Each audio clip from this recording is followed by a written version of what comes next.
Star Wars fans got their first good look at the new Ahsoka series thanks to Star Wars Celebration. The series' first trailer is here and it features quite a few familiar faces. In fact, it's clear now that Ahsoka is a true live-action continuation of Star Wars Rebels. That's great for Rebels fans, but what if you don't know your Hera Syndulla from your Grand Admiral Thrawn? And who are these new orange lightsaber-wielding villains anyway? Let's take a closer look at the many characters in the trailer and how they fit into the puzzle that is Star Wars Ahsoka. Something's coming. Something dark. The series stars Rosario Dawson as Anakin Skywalker's former Padawan Ahsoka Tano. We know it's building on Dawson's previous appearances in The Mandalorian Season 2 and the Book of Boba Fett. Ahsoka Tano!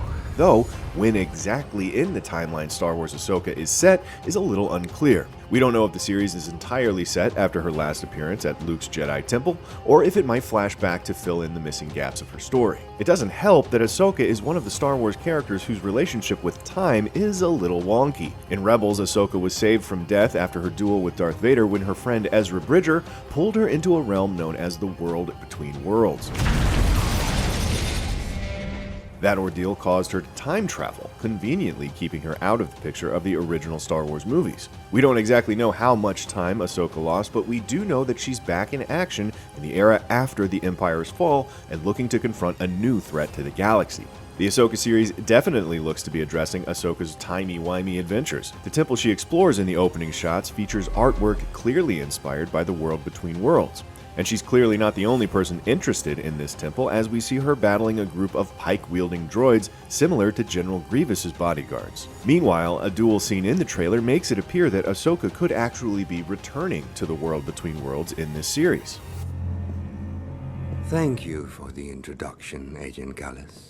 Thanks to The Mandalorian, we already know what Ahsoka's quest involves. Where is Grand Admiral Thrawn? The one man with the skills and ambition to rally the dying Empire and restore it to its former might. Thrawn was last seen in the series finale of Rebels. He and Ezra were trapped aboard a Star Destroyer that was dragged to the far end of the galaxy.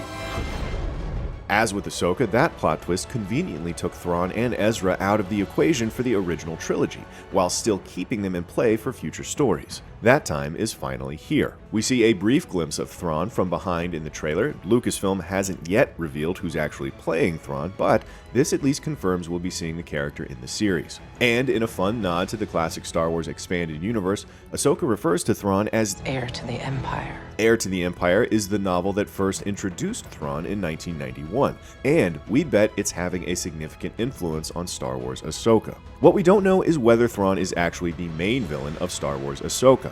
While he's one of the most effective commanders in the Imperial fleet, Thrawn's motives have always been more complex than most. To defeat an enemy, you must know them. His true loyalty lies not with the Empire, but his own people in the Chiss Ascendancy. There may be those that want Thrawn to save the Empire from final defeat, but is that what he wants? What has he been doing out there on the fringes of the galaxy anyway? And does this all tie into the rise of the First Order later in the Star Wars timeline? These are questions we assume the series will answer. Don't worry, Sabine. I got us into this. I'll get us out. Speaking of Ezra, while we don't see the young Jedi hero in the flesh in this trailer, we do briefly glimpse him via hologram. Herman Esfandi has been cast as Ezra for the character's live-action debut. Presumably, Ezra is still missing along with Thrawn, and Ahsoka's quest is as much about tracking down her missing friend as it is uncovering the truth about this new threat.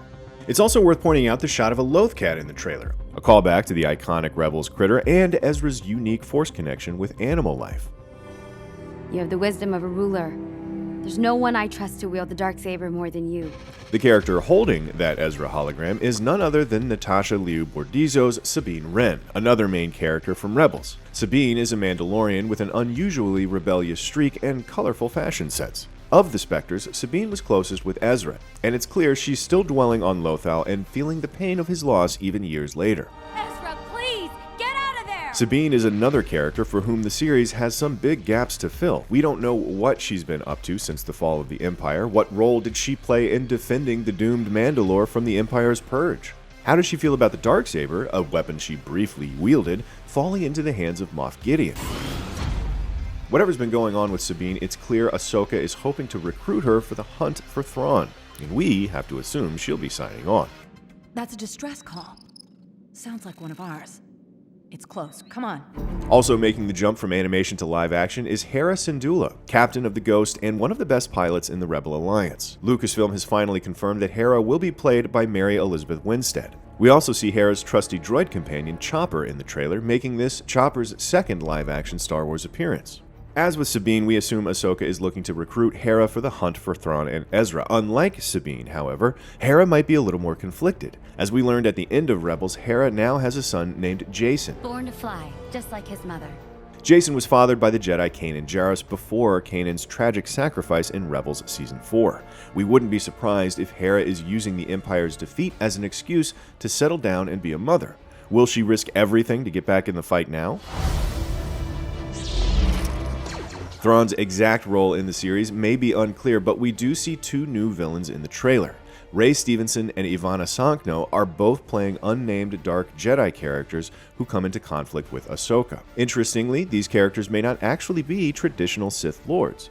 There's no indication that Palpatine or Darth Vader had additional apprentices during the era of the original trilogy. And, unlike most Darkseid users, these characters are wielding orange-bladed lightsabers instead of the familiar red blades. Does this signify that they're part of some new faction in the eternal conflict between light and dark? Stevenson's character speaks of a new beginning. He seems to see an opportunity in this new post-Imperial era.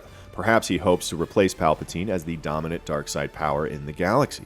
Or these two characters may be seeking Thrawn for their own purposes. In Heir to the Empire, Thrawn seeks out a rogue Jedi Master named Joruus C'baoth.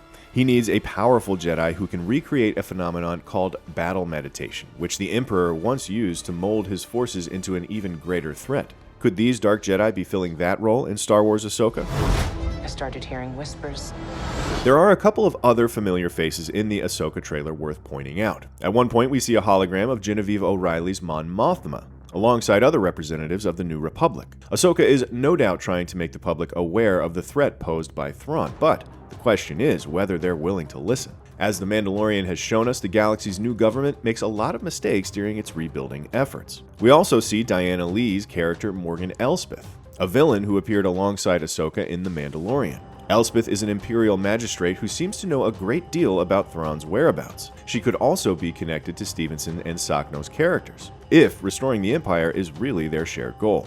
Finally, there appears to be at least one more Dark Jedi character in play. We see a scene of Ahsoka battling what looks to be an Inquisitor. As far as we know, the Inquisitors are all dead at this point in the timeline. Maybe that's not quite true, or maybe this scene is a flashback to the period of Star Wars Rebels. Or this is more of that time travel nonsense. There's really no way to tell right now. What happened? Where am I? That's everyone you should know from the Ahsoka trailer. Who are these new villains and what is their relationship to Thrawn? Let us know your theories in the comments and make sure you like and subscribe to IGN wherever you like to watch. Perhaps it is time to begin again.